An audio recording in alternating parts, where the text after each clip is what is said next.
Good afternoon, everyone, and thank you for attending today's webinar, Driving Efficiency Across Your Practice, presented by Sarah DiNardo, a Senior Director of Client Services for Phreesia, and Katila Farley, Birmingham Market Operations Director for BIMA, a complete health provider. Please be aware that there will be a question and answer portion today throughout the webinar. Please type your questions in the question box located on the right of your screen. They will be answered throughout today's presentation. Additionally, if you would like a copy of the presentation slides to print and take notes on during today's webinar, please find them on the right of your screen in the handouts section. They will also be emailed to all participants following the completion of today's webinar, as well as a recorded version will be available on the website for members only. Again, we would like to thank you for attending, and I will now turn things over to Sarah and Katila. Great, thank you so much. Hi, everyone. Thank you again for joining today's webinar.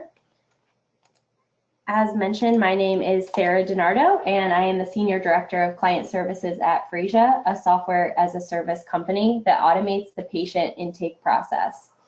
In my role at Phreesia, I lead a team focused on implementation, account management, and optimization for large and complex organizations, and I'm also the moderator for this webinar. Today, we're going to be talking about administrative waste and inefficiency in healthcare, a problem I'm sure many of you listening on the line are very familiar with.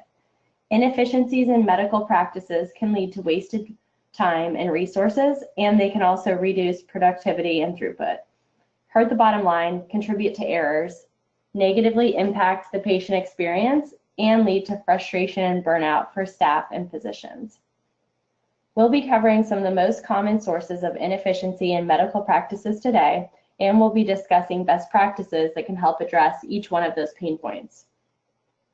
We're also very fortunate to have Katila Farley with us today to share her firsthand experiences with identifying waste and inefficient processes and addressing them with the help of technology. Katila is a registered nurse and the market director for Complete Health and Birmingham and Internal Medicine Associates, a physician-owned practice in the suburbs of Birmingham, Alabama. Before we get started, just a few brief words about Phreesia. We're so excited about participating in this webinar because the topic aligns very well with our mission and priorities. As you can see here, there are a few data points that illustrate the size and scale of our network.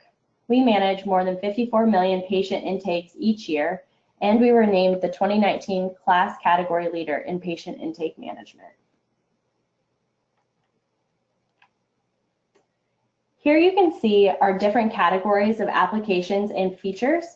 Phreesia is designed to be a customizable solution that helps our clients meet their own unique goals, whether that's streamlining the registration process with mobile check-in, verifying eligibility and benefits, and giving patients flexible payment options such as card on file and online payments.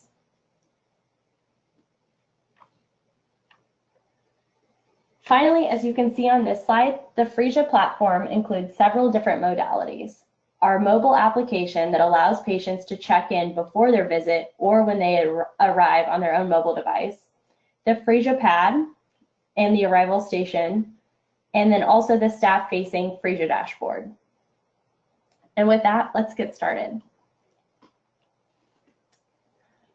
We all know that inefficiency in healthcare is a big problem, but how big? You may have seen this headline from earlier this year, or late last year. It's about an article that appeared in JAMA on October 7th that was widely covered in the media. The study's authors found that waste in the US healthcare system accounts for about 20 to 25% of spending, or a staggering $760 to $935 billion annually. That's a stunning figure, nearly $1 trillion on the high end. There have been plenty of studies that discuss the problem of waste in healthcare, but this latest study had the highest estimates so far. Given that healthcare spending in the US is roughly 18% of our economy, it makes sense that these numbers are very large.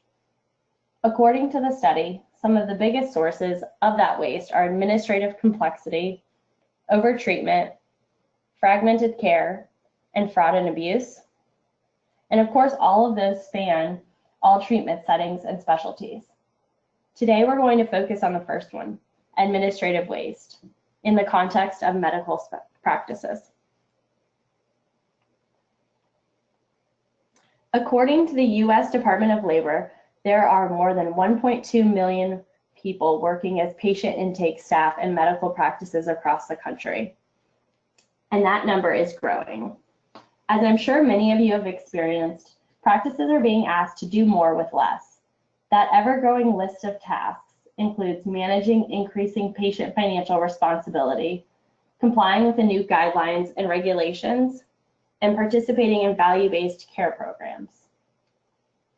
Meanwhile, there is tremendous pressure to make sure you're providing a high-quality patient experience.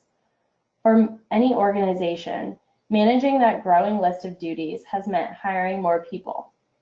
Unfortunately, that often means a greater number of people working within inefficient processes instead of actually addressing those inefficient processes. And for those intake staff, it often means a lot of manual, time-consuming tasks, such as scanning and checking insurance company websites without much time to focus on the patients.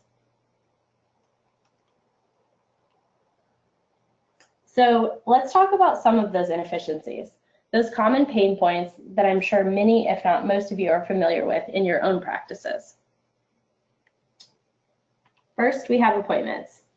Appointment scheduling is one of the most central processes in a medical practice. If patients have trouble making appointments, they won't be able to access care, and the organization will be unable to grow and achieve its mission. But what we know is that this process is often very challenging for patients, even as they're increasingly looking for convenience and flexibility. Making an appointment often requires making a phone call, sitting on hold and waiting, sometimes for a long time. In 2018, Phreesia surveyed more than 14,000 patients from across its network to learn about their preferences and expectations for the appointments and referrals process. When patients were asked how long they typically had to wait when scheduling a medical appointment over the phone, 16% said they were on hold between 2 to 5 minutes, and 7% said they typically waited on hold for more than 5 minutes. In other words, nearly a quarter of patients reported that their typical time was over 2 minutes. That's a concerning data point considering long hold times and possible hangups not only negatively impact the patient experience, but they can also impact revenue, patient retention, online reviews, and word-of-mouth referrals. Speaking of referrals, that's another source of inefficiency in many practices. The referrals process is often characterized by multiple calls, long lead times, and confusion for patients, and time-consuming manual tasks and fragmented communication for providers. Referring patients to other providers for tests, consultations, or additional treatments is one of the most common processes in healthcare. They are an important way to ensure patients get appropriate, coordinated care, and they're also a key source of new patients and practice revenue for specialists. Referrals are made in nearly 1 in 10 ambulatory appointments in the US, resulting in 100 million referrals each year. As I'm sure all of you know all too well, handing a patient a slip of paper does not necessarily mean that a visit will occur. According to a joint report released in 2018 by the Institute of Healthcare Improvement and the National Patient Safety Foundation, up to 50% of referrals aren't completed, which can lead to missed or delayed diagnoses and delayed treatment. We're going to talk later about some of the reasons why patients don't follow through on referrals, as well as best practices to improve the referral process. Verifying eligibility and benefits often takes a ton of staff time and requires a lot of inefficient manual processes, including multiple phone calls and checks on insurers' websites.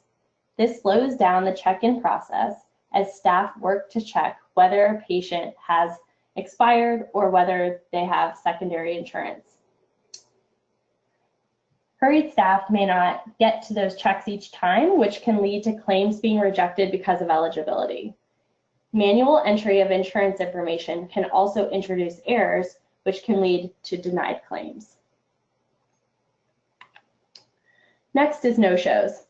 If you're struggling with patients not showing up for their appointments, you're definitely not alone.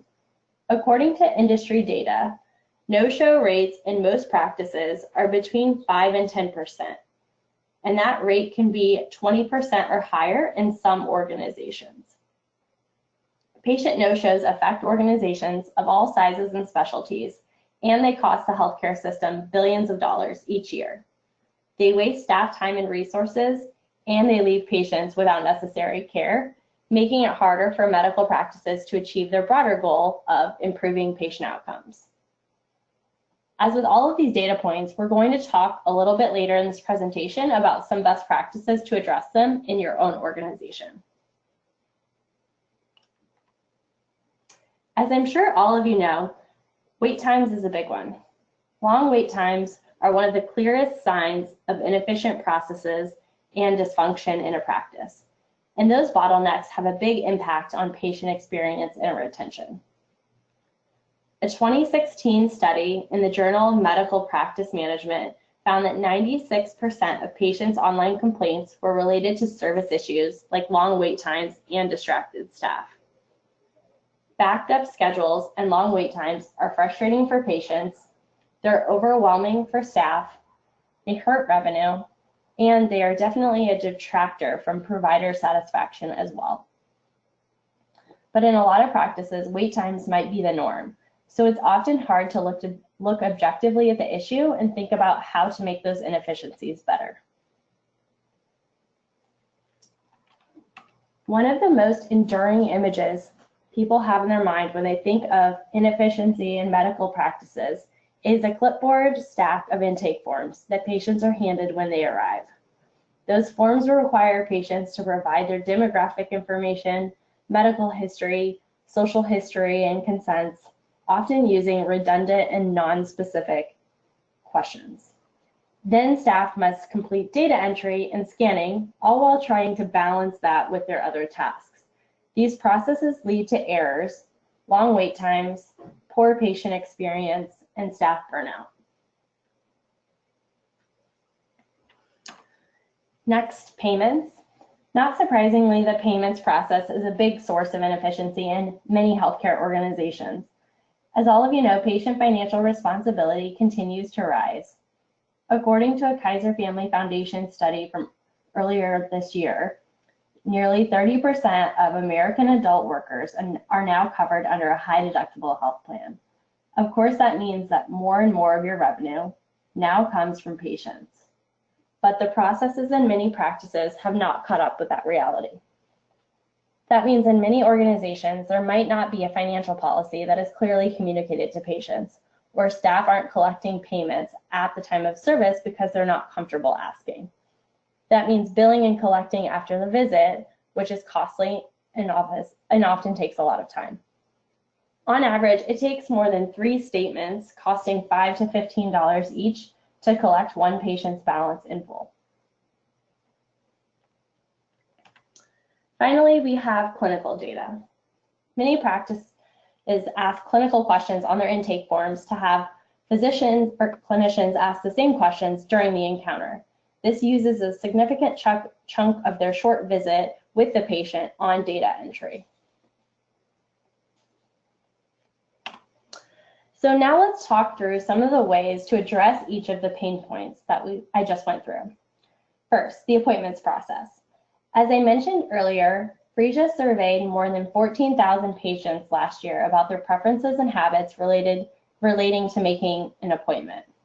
What we found is that a growing number of patients prefer scheduling appointments online at a time and a place that works best for them.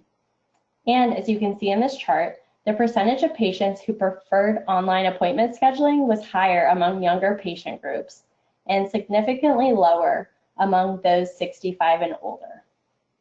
But that doesn't mean older adults won't schedule appointments online.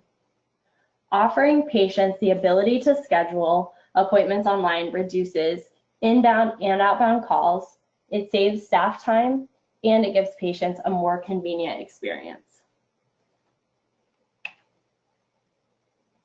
Offering the ability to schedule appointments online is just one way to improve the appointments process. Appointment reminders are also a great tactic. In the survey I just mentioned, we also asked patients how they prefer to be reminded of upcoming appointments. 48% of respondents said they preferred text message reminders. That's compared with 29% who said they prefer a phone call and 21% who prefer an email reminder. The percentage of patients who prefer text message reminders hovered close to the 50% mark across all of the age groups. Next is the referral process. Understanding why patients don't follow through on referrals is crucial to addressing that pain point. When we asked patients that exact question, they cited a mix of factors. 22% said it was because they felt better, 14% said they had forgotten, and another 14% said they went to a different healthcare provider. 13% said the cost was too high, and 6% said they were confused about what to do. That mix of responses may seem overwhelming, but it actually provides a nice guide for some best practices. It's also important to make sure the referrals process is convenient and easy to understand for patients. And since many patients cited cost as a reason for not following through on referrals, being transparent about estimated costs is a great way to give patients the information they need to manage their care. Finally, leveraging automated appointment reminders can help to address the issue of patients who simply forget to follow through on their referrals. Next, we have eligibility and benefits. As I mentioned earlier, this is a significant source of staff workload in many medical practices, as I'm sure all of you know. It also contributes to staff burnout.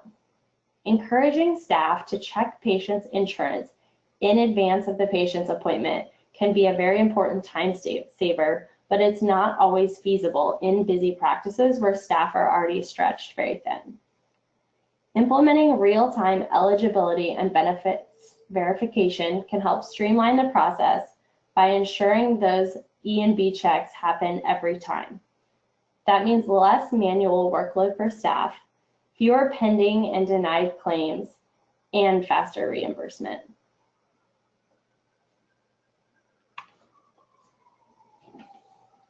Next up, we have no-shows. Patients don't show up for their appointment for a variety of reasons. But as you can see here, there are some best practices to keep no-show rates down. First, schedule efficiently and streamline the intake process. Patients are more likely to forget or miss an appointment if they're forced to wait several weeks or even months to be seen.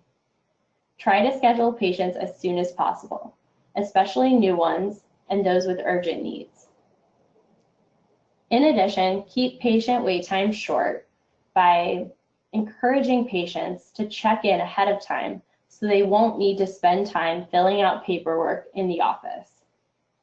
An organized, streamlined approach to scheduling helps build patient loyalty, boost satisfaction, and reduce no-show appointments because when patients see that you value their time, they're more likely to value yours. Next, analyze your appointment data, including no-show rates, so you can see what's causing them in the first place. Frank Cohen, a consultant and expert in lean process improvement, suggests measuring the lead time from scheduling to the actual appointment and examining whether that affects the likelihood of a no-show. You can also analyze no-show rates by provider, by patient type, by day of the week, by payer, or whichever variable you choose. Once you identify patterns, you can make adjustments accordingly. Automated appointment reminders are also a quick way to engage with patients before their visit and prevent no-shows, especially if those reminders include a link that allows the patient to check in before their visit. Automated reminders also streamline operations and free up staff time previously spent trying to fill last-minute schedule gaps. Finally, make sure you communicate your no-show policy clearly. All of you on the line today know that no-shows add to staff stress, leave holes in your schedule, and hurt your bottom line. It's important to make patients aware of both the consequences that no-shows can have on their care and the impact that they have on your practice. Create a patient no-show policy that patients read and sign before their first appointment that briefly and clearly explains the problems caused by no-shows and how you handle them at your organization. Include an explanation of fees charged for missed appointments, the number of no-shows allowed by your organization, and requested notification window for any cancellations.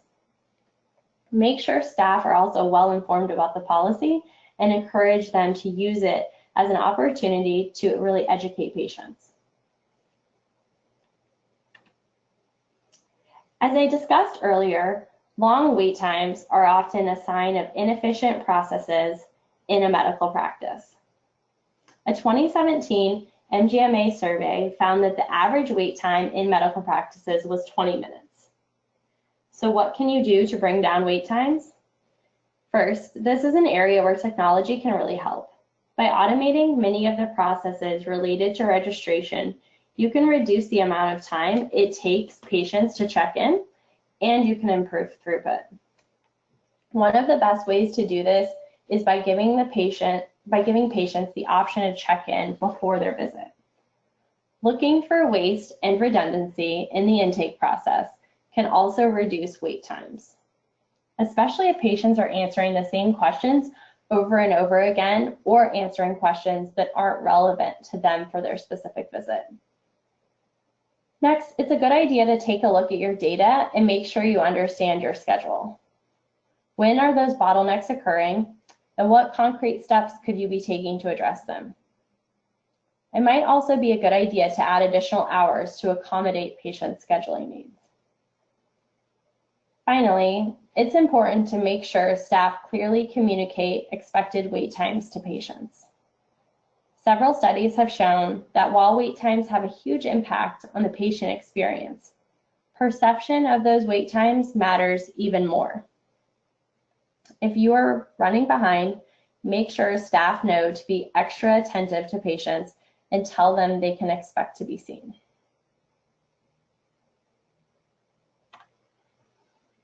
Our next pain point is forms and consents. Managing paper forms takes up a tremendous amount of staff time, as does determining which patients are due for which consents and releases on which dates. So how can you make this process better? First, move data collection before the visit whenever possible. That includes gathering demographic information, medical and social history, and consents. Technology obviously plays a key role in making that possible. Additionally, it's a good idea to look at your interviews and make sure that you're asking the appropriate questions to the right patients and looking for ways to reduce any redundancies. And finally, you can use reminders to make sure you're collecting consents from patients when they're due, or you can automate the process to be sure that they're always up to date.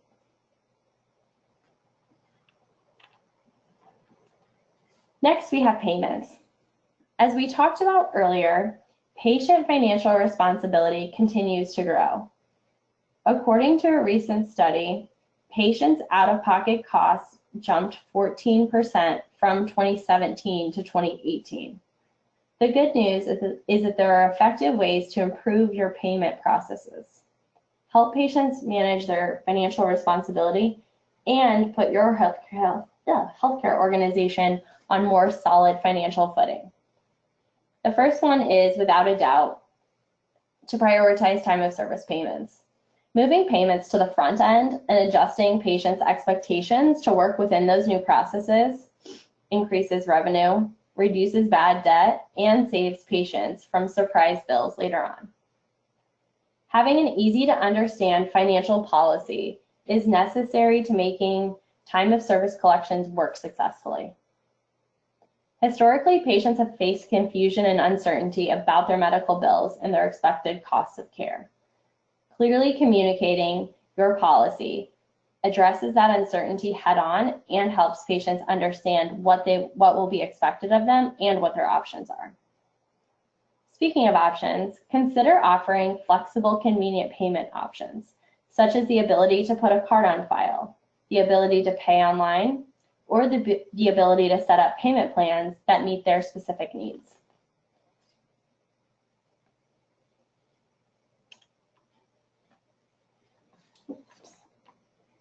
These payment options help you get paid, and they also meet your patients where they are and give them the flexibility they need. Next, be transparent about patients' estimated costs. We recently surveyed patients from across Phreesia's network about their healthcare costs.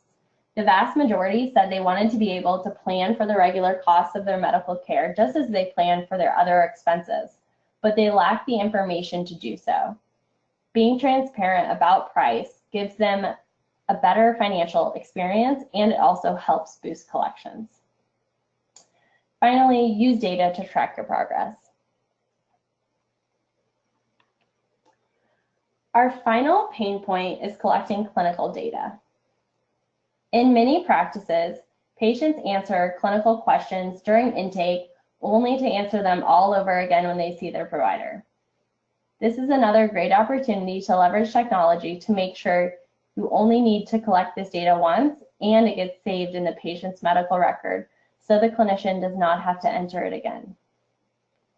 Additionally, having patient-reported data accessible during the visit can make those visits much more productive and meaningful.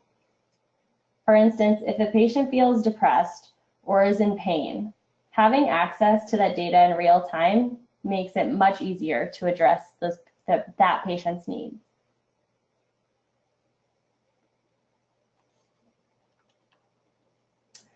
Finally, keep in mind that your efforts to improve efficiency might make administrative staff worried or concerned. It's very important to reassure your staff that the efforts to reduce waste and inefficiency in your practice are intended to take manual, time-consuming tasks off of their plates and give them the time they need to really focus on patients. It might be helpful to explain that you see them as ambassadors of the patient experience, because they are that critical first touch point with the patient, and they really set the tone for that visit. As I touched on earlier, the vast majority of patients' online complaints about medical practices are about service-related issues like poor staff communication and wait times, so make sure staff understand their role in making that experience great. Make sure you also engage your staff early on in any improvement initiatives and seek their feedback early and often. And finally, consider friendly competitions to engage staff and help boost buy-in. For instance, 2 locations of a practice might compete to see which one can reduce check-in times or collect the most copays. Prizes don't have to be large. In many cases, a nominal gesture, such as a pizza for lunch, is enough to get everyone excited and on board. I realize I've covered a lot of ground very quickly, but I hope this was helpful. And now I'd like to turn it over to Katila Farley. Katila? Hi, everybody. My name's Katila Farley. I have been with Birmingham Internal Medicine for over 10 years. I've been the administrator for the past 6. I'm a registered nurse, and my intention is to lead in a manner that keeps patients first. This year, BIMA merged with an independent primary care network called Complete Health. They have asked that I take on a new role as the Metro Birmingham Operations Director, where I am working with other practices to create a nationwide primary care network, physician-led. I'm so excited to join you all today. As you can see on the screen, BIMA, which stands for Birmingham Internal Medicine Associates, a complete health provider, has 1 location. I do want to add that we have a separate corporate location where we house central phones, billers, and our quality team, which make up our TCM and our CCM nurses. We have 18 providers, and our average check-in is 172, but we have days that we see over 230 patients in a given day. And we are able to do that with 4 receptionists because of some amazing technology we have in place. In 2017, we were voted the most technically advanced practice in the state of Alabama by Blue Cross Blue Shield. And by being technically advanced, the patients can perceive the practice to be more efficient and trustworthy, which we are. Today, we want to focus on challenges practices face, from phone volume to regulations placed on practices, which can create a burden on the practitioner, can create burnout. On this slide, they listed my top 6 challenges I faced as a practice administrator. Wait times. A true patient experience killer. Getting creative with wait times is key. Think Disney, all about the experience. What are some things you can do to make use of this time? Are you marketing all aspects of your practice during their wait? You may also want to think about ways to create patient engagement during this. Redundant data entry. So we have forms, which lead to data entry, which lead to scanning. You have the cost of printing and destruction. To offer the best experience for your patients, you may want to partner with an EMR and a registration product, which can remove this burden, not only from your staff, but also from the patient. Also, tracking consent forms is another level of burden that technology can alleviate, giving you more security and consistency when managing your practice. Data entry errors. Forms and handwriting can be a challenge. So can errors from incorrectly transposing these forms. We have worked hard to remove duplication of information to include technology that takes our point of care tests directly into the chart. High phone call volume.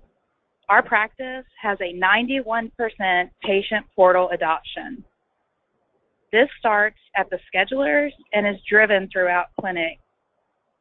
The more engaged patients are through our portal, the less they're having to call in, and the better care that they can receive. Overburdened staff. When we launched much of our technology, the staff were fearful.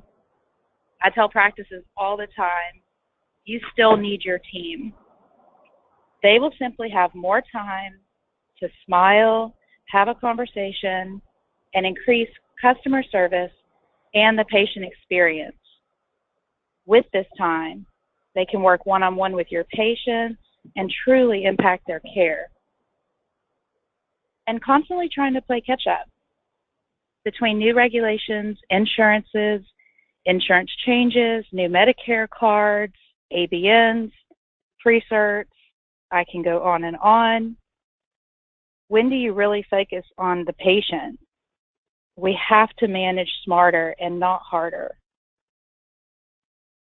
So let's move on to BIMA's 3-pronged strategy. Starting with the patients, how do we engage them? And how do we engage them at different stages of life? In order to see true impact, they have to buy in and they have to take personal responsibility for their care. This can be a culture shift and it can be hard to do. How many of you really sit down with your providers and talk with them about how you can help them? Change management and medicine now is tough. Providers are the most autonomous and the hardest working people that I know. I know the struggle in trying to make a change, even for the better, but the most success you can have is if they are on board. And then lastly, if your providers are on board, you organically create a culture of staff buy-in, especially if you approach the staff and incentivize them specifically to the changes you are trying to make. None of this can happen without the right partners and technology. In some way, sometimes the best way to speed up is to slow down and to put the right technology in place. So lastly, let's talk about tracking. I mentioned aligning incentives to your mission, your vision, your goals. These need to be individual incentives, and your incentives should be narrow and they should be measurable. You can't win unless you can track the win. So if you decide to make a change, start with steps that will be needed to make the change, and then align every single staff member towards this incentive or goal or performance review that you're trying to impact. Have all of it funnel into your overall goal. Remember, you must start at the top and work backwards. Providers need us to support them. Every person should work to the top of their license. When deciding if you should do something, first make sure it aligns with your mission. We at BEMA have a separate quarterly bonus opportunity, and we tie that to a multitude of things, one being the Net Promoter Score, our portal adoption, and most recently we added quality and coding benchmarks to this goal. These goals are done by everybody, from phone operators to medical records. Every single person in the practice has an expectation of creating 20 appointments a month in order to qualify for their bonus.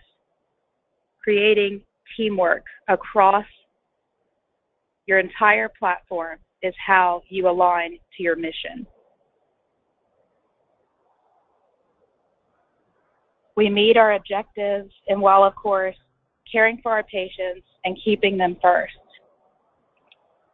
Thank you for allowing me the opportunity to hopefully energize you, inspire, maybe motivate you to see change not as a negative, but as an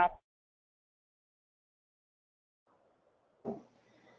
Fantastic. Thanks, Katila. We do have some questions that have come in. So one in particular that is directed toward you, Katila, if you could answer, is for those first initial 6 sources of inefficiencies that you focused on, how did you determine that those would be the first ones that you would focus on and really hone in on that list?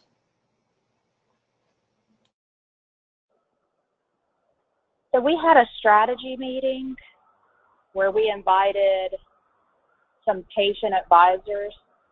We chose 1 to 2 patients for each doctor, and we brought them in and fed them a dinner and just had, you know, what I like to call a creative meeting, and just spoke with them about, you know, where their roadblocks were, what they liked, what they didn't like. And after listening to different responses from them, we tried to narrow those down into 3 to 4. We came up with 6 because we felt like we could manage those 6, but just trying to narrow different things down according to that. And I would recommend any practice do that. Your best advocates are your patients, and how do you choose those advocates? You know, what we did was we asked each provider to give us 1 or 2. A lot of times it had to do with somebody who was giving us feedback who maybe wasn't too satisfied in an area, and we made them feel heard, and that was very successful for us. So that's how we started. And then secondly, you know, we have Athena as our EMR, and then we also have Phreesia. So we utilized some benchmarks we saw in best practices there and tried to hone in on, if you are giving us data that's measurable, how can we make sure that every staff can impact that measure? So those were the 2 areas and how we started. Fantastic, thank you. And a lot of the other organizations that we've worked with, as you know, my team is implementing Phreesia, also work with a group of, you know, patient ambassadors. Since you guys had that initial meeting, do you continue to engage with them when you bring in new technologies or making large changes? Absolutely. I bounce ideas off them every month. We have a monthly board meeting. I tell them all the time, I don't want to bring them into knowledge too much because they become an insider. I need them to remain, quote, outsiders in the aspect of how would a patient perceive this. but we do meet with them monthly, and anytime I have something going on, I bounce ideas off of them, from how do we let patients know to walk up to our kiosks that we have in our reception. They actually came up with the term, let us know you're here, instead of the term check in, because that was confusing to patients. And I think it's interesting that so much language that we use in the medical community, we know what it means, but that doesn't mean that our patients do. So I would advise it. I don't know if practices need to do it monthly. We've had a lot of moving parts, merging and growing, so we do ours monthly, but I would recommend at least quarterly.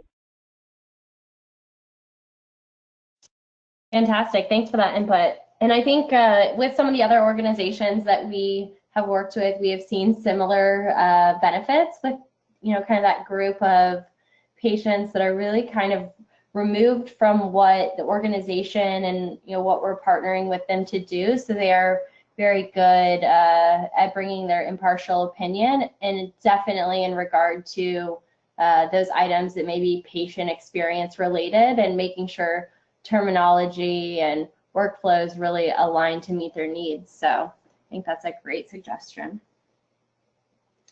Another question that we received was around, we have an older patient population and we're worried about their level of comfort with technology.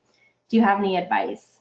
So I would first answer this by saying that there are several, everywhere that we deploy our technology, we have had, we have a wide range of the patient population, and we do have success with that patient population in all age ranges. So even with the older age range, they may not be using text messaging on their phone as much, but most of them do have desktop computers at home that they're using. So they are a group that we find takes very heavy advantage of the ability to do some of their intake or registration before they even come in, and they are a pretty prepared population. Katila, anything you want to add to that one? Absolutely. I find our advanced aging population, they're very engaged in technology, social media. We actually have the highest population in both Viva and Blue Cross. And so I find that it could be very successful no matter what.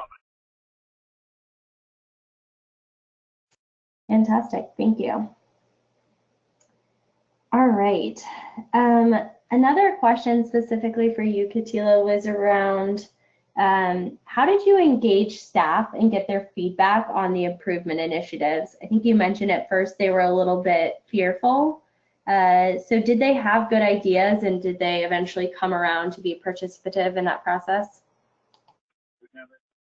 Staff never like change, and so you just, in my opinion, anytime you want to do something new, you have to ask for their opinion and get their buy-in. And as long as you're doing that, then you'll find support.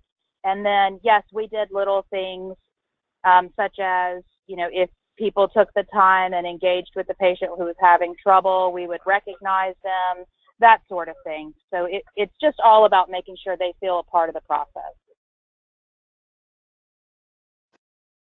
Perfect. All right. One of the other questions that I wanted to answer too was around, we mentioned that gathering patient-reported outcomes during intake is important. Can you tell me a little bit more about what you mean and why it's beneficial? So I think this is something I alluded to and mentioned several times as well, but really making sure that the patient intake or registration process is very customized for that specific patient. So being able to capture information from the patient based on the age range that they fall into, or that some of their past medical history items, some of that context that us using the Phreesia technology we're able to gather from the EMR or registration system, we're able to really kind of hone in on what is being asked of the patient and allowing them to give input on some information that is really very specific to them. And we've seen that be beneficial in a variety of ways. Sometimes if it's a patient-reported outcome specifically around them being eligible for an annual wellness visit, we'll then give them the ability to then get self-scheduled for that visit. So that is not only reducing the burden of the staff to have to do that, remember to have that conversation, schedule the appointment, and work through that process, but also just making sure that that is occurring when the patient is truly eligible for it. And I used annual wellness visit as an example there, but I think it it really expands into all different types of quality measures that you're trying to hone in on, or different other pieces of information that you're trying to gather from your patients that's going to help make the visit better. Anything to add, Katila? The only other thing I would add is Phreesia does make it very easy to gather the assessment forms, such as like the GAD-7, PHQ-9, Audit C, some of those things that Medicare wants to see, and many of those assessments are billable. And so there's additional pieces behind what Phreesia can not only gather, but can also create revenue for your clinic if you're not already doing that. And if you are already doing it, there may be a way that you can simplify it, store it, and protect you for billing sake. So that's another thing to think about, is all the assessments that is offered. Thank you. All right, another question is, how can we prepare patients for us starting to focus on time of service collections, since they aren't used to doing that? A couple of things that we've seen be really beneficial when you're really trying to change patient behavior, I think, is similar to what Katila touched on earlier, but really just starting to inspire the buy-in and understanding of it. We've noticed when organizations really change from billing after the visit, and they're trying to pull those collections up front and collect before the visit, even patient communication around why that change is happening, how this is going to help the patient be in more control of the services that they're getting and the cost of those, and it not be a surprise down the road. And usually making sure that that patient communication is staggered a period of time before the actual change is made, or broader communication is sent out to the patients. I think in scenarios where it's really just sprung on people, a lot of patients that are especially very loyal to a lot of their practices and have been coming for years, they don't really want to walk in one day and everything be different without them being made aware of those changes that are coming. So it's really making sure, I think, that you have a good communication plan in place ahead of making any of those changes. Anything to add, Katila? I really don't. I just agree with 100% with what you said. All right. The next one is, and I think Katila touched on this one a little bit, but there might be some more to add. Our staff is very resistant to change, especially new technology. Can you give some specific examples of how to get them on board? I think, and I'll definitely let Katila add, but I think, the whole idea of creating buy-in and making sure they understand the why behind it. They are, from what I've seen in a lot of the medical practices that we work with, when they don't have an understanding of why certain changes are being made, they really struggle to get buy-in and support those changes. So anytime we're able to, make sure that the understanding of why and the what's in it for them is clearly articulated, then we traditionally see a lot more reception. And then sometimes, of course, there's some people that don't really see it until it's live and in action and they're actually benefiting from it. Anything to add? I just, my biggest thing is, and I get where they're coming from. I've run this practice a really long time, and it really comes down to, are you engaging with the staff and asking them what they think? Are you, you could create some committees and let one from the front, one from the MA, test it out, trial it out, give you their opinion. I just haven't run into a situation where I really thought we needed to move in a direction and the staff was completely going a different direction, and I had to steer everybody towards it. I mean, typically, if you're having those open conversations, first off, why are you even having the conversation? Because if you're having it as a manager or a leader, then the staff that are experienced, they must be having some frustrations, and your goal is that you're trying to solve some things. So I think as long as you're engaging on them, then you're going to be successful. And then how do you bring patients along? For us, we did some really fun things. We sent out an email or a letter. You could do a letter or an email inviting, patients to a little after-hour gathering. We showed them what we were going to be doing. We sent the video. Phreesia has some amazing teaching videos that you can send out. We showed them this is changing, and this is how we are doing it from now on. There's no longer an option in this other way. This is how we do it from now on. This is our expectation. You really do have to come together and say, and when you make the decision, the doctors get on board. This is how we do it. There's not secondary alternatives. Everybody has a choice in how they're going to run their business, and this is the practice of medicine, but it is a business. And then for anyone who is struggling, because you have advanced the technology and created and streamlined some efficiencies, now your staff can help those, really disabled or unable to do it. You now have a staff member who can go and do a one-on-one. So that's my biggest, advice, is to have fun with it, have announcements, do some meet and greets, do some exciting things that aren't necessarily expensive, but just engage everybody from patients to staff, and you will be successful when you approach it that way. Thank you. I think that was a lot of good input to share. Thanks, Katila. And the last thing I wanted to ask you, or the next thing I wanted to ask you, was just more specifically around, some examples of some of those very specific, narrow, measurable goals that you mentioned to determine progress, actually. Could you share what some of those are and maybe how you guys landed on some of those?